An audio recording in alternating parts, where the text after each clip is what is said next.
Donations welcome. For this particular video, I've actually purchased quite a few old papers and articles.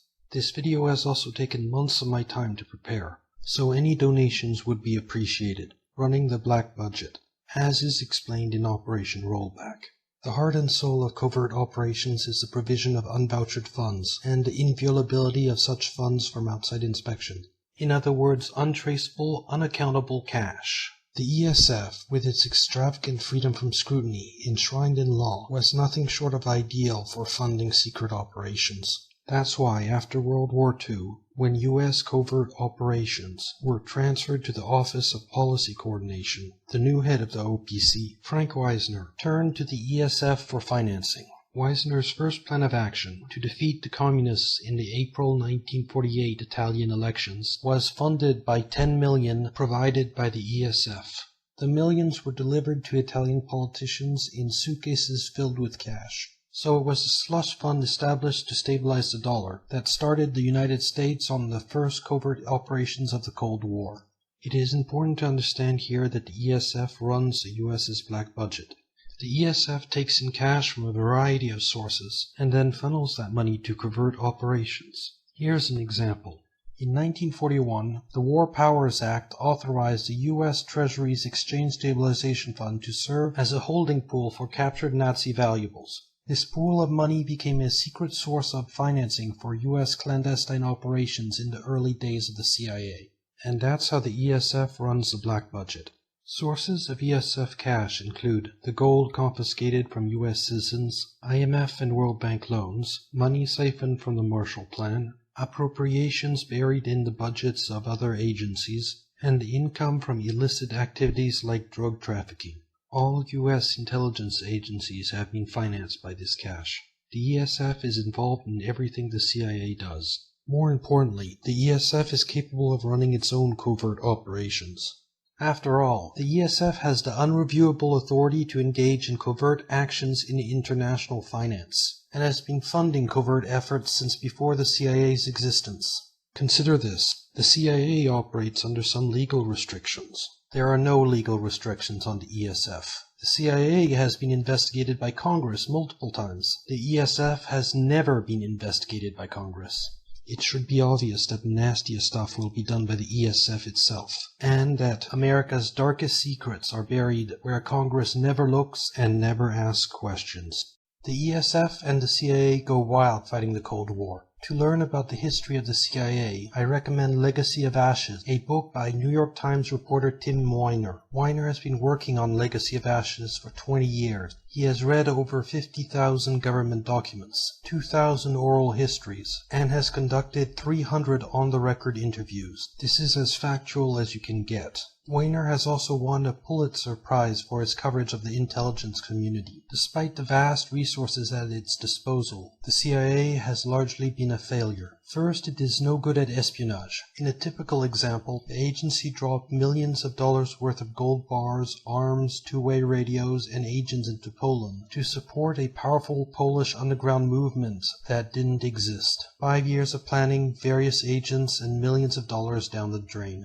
On the clandestine side, the human costs were far higher. The CIA has secretly supported fascists, militarists, murderers, death squads, and religious fanatics. The agency's official history could be written in blood, not ink. In Iran, a CIA coup initiated a period of 25 years of repression and torture. In Guatemala, a CIA-organized coup initiated 40 years of military government death squads, torture, disappearances, and mass executions. In Indonesia, it waged a full-scale war against the government, including bombing runs by American pilots. In Laos, the CIA was repeatedly involved in coups and created a clandestine army to overthrow the government. In Ecuador, the CIA ousted President Velasco. In Congo, the CIA installed Mobutu Seko, who ruled with a level of corruption and cruelty that shocked even his CIA handlers. The list goes on. Because the agency operates in secret, most Americans are unaware of the crimes being perpetrated in their names. The deaths from these armed assaults run into the millions. To learn more about this dark history, go to Google Archive News. There has been nothing, no matter how terrible, that the ESF has not been willing to finance. There is unfortunately one area the agency excelled. Through the CIA, the ESF has decades of experience with undermining democracy. In Japan, for example, the CIA entrenched the Liberal Democratic Party in power and turned Japan into a single-party state, which it remains to this day. The other thing the CIA was good at was hiding its own incompetence. Even when the CIA seemed to fail at everything it undertook, the ability to represent failure as success was becoming a CIA tradition. The ESF-CIA set up a worldwide propaganda network.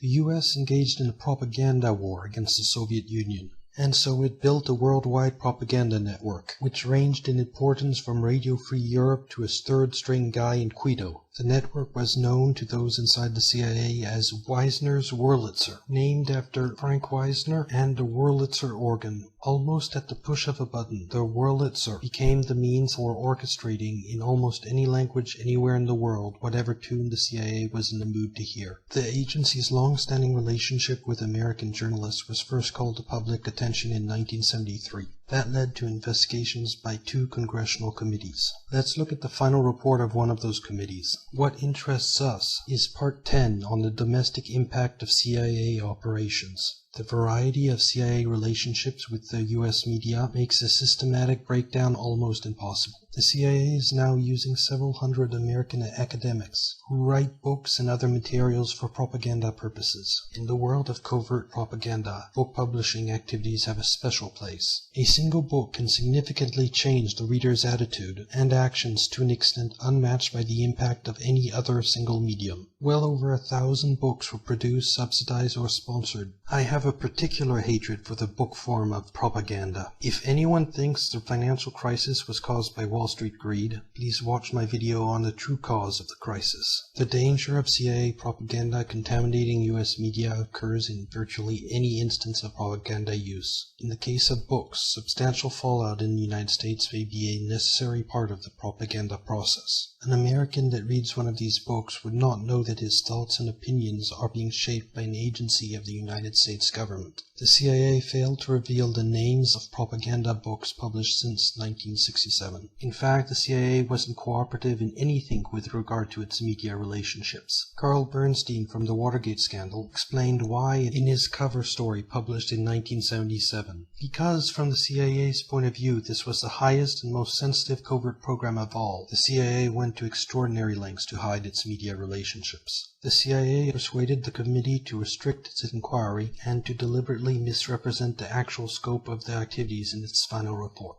Obscuring the facts was simple. No mention was made of the 400 summaries. Instead, the report noted blandly that some 50 recent contacts with journalists had been studied, thus conveying the impression that the agency's dealing with the press had been limited to those instances. Even while the Senate Intelligence Committee was holding its hearings, the CIA continued to maintain ties with 75 to 90 journalists of every description. As Bernstein discovered after 6 months of research, more than 400 American journalists have secretly carried out assignments for the CIA. Some of the journalists were Pulitzer Prize winners, distinguished reporters. To a degree never widely suspected, the CIA has concentrated its relationships with journalists in the most prominent sectors of the American press corps. In other words, the big names in news. That means people like Brian William and Katie Couric.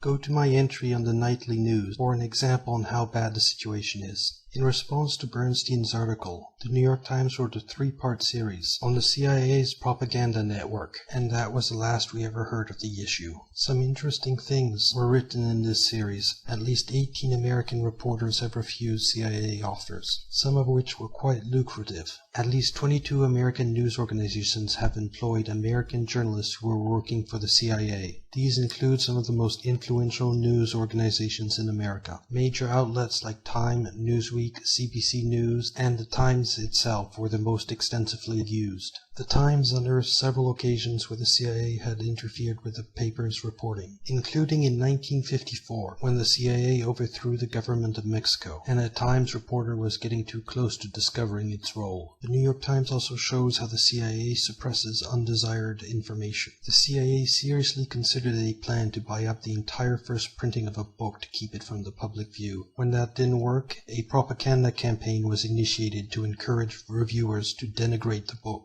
A large part of the CIA's effort at domestic censorship was aimed at news accounts of its own operations. Finally, take a look at the CIA Report on Openness from 1992, which shows that the Wurlitzer is alive and well. The CIA's Public Affairs Office now has relationships with reporters from every major newswire service, newspaper, newsweekly, and television network in the nation. In many instances, the CIA has persuaded reporters to postpone, change, hold, or even scrap stories. This has helped the agency change some intelligence failure stories into intelligence success stories. The ESF's twisted logic. Consider this. First, the Fed has established currency swaps on the ESF's behalf. Swaps are a type of derivative. Second, the ESF intervenes mainly in the forward market through the New York Fed. Forwards are also derivatives. Now, on the New York Fed's website, it states, the Fed historically has not engaged in forward or other derivative transactions. This lie is produced by the ESF's twisted logic. You see, anything the Fed does on the ESF's behalf doesn't officially happen. This same logic applies to other agencies. For example, the CIA doesn't need to tell Congress about anything funded directly by the ESF. Now take this twisted logic in the context of journalists paid by the CIA. In 1976, CIA announced it would no longer enter into paid relationships with journalists. But what about the ESF?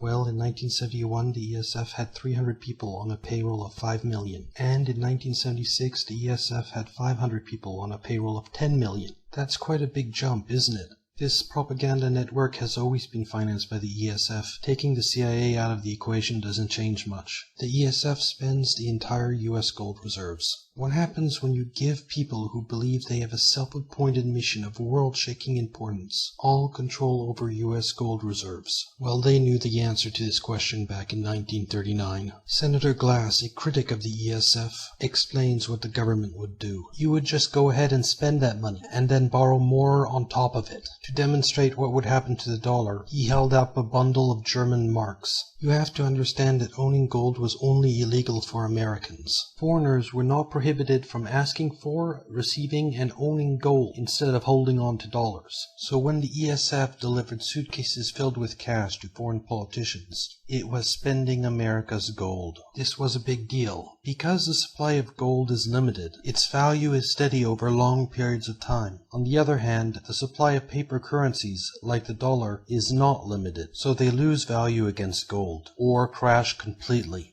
By 1956, America's gold hoard was too small to back the dollar. The ESF was spending money as though the sky was the limit. Using the IMF and the World Bank, the ESF went wild financing CIA Cold War activity. This massive spending turned the balance of payments negative. These deficits were badly damaging the dollar. Other countries were building up claims against US gold. The outcome of the ESF's foreign aid was obvious. By 1960, the US gold supply was down to 18 billion against 19 billion in foreign claims. The United States was essentially broke. The gold outflow begins. The gold outflow began in 1958. America's foreign aid and military security programs started the gold trickling outwards. It swelled to almost torrential proportions in 1960. The situation had begun to cause panic. Confidence in the greenback was failing. The dollar, the U.S. economy, and the world monetary system were in danger of collapsing. This was a problem. You see, on the day the dollar crashes, the entire world will focus on the agency that was supposed to protect its value. How do you think Americans, with their retirement savings wiped out, living through the Second Great Depression, would feel about Project Artichoke, a 15-year, multi-billion-dollar search for ways to control the human mind? I think the American people would be quite angry about how the ESF wasted the U.S.'s monetary wealth, and a lot of people would end up in jail for a very long time. So people at the Treasury started defending the dollar like their lives depended on it, because they did. Most scandals start small, and the perpetrators dig themselves deeper and deeper. The ESF had no hope of ever replacing the enormous quantity of money it had spent. But instead of facing this harsh reality, it tried to delay the day of reckoning.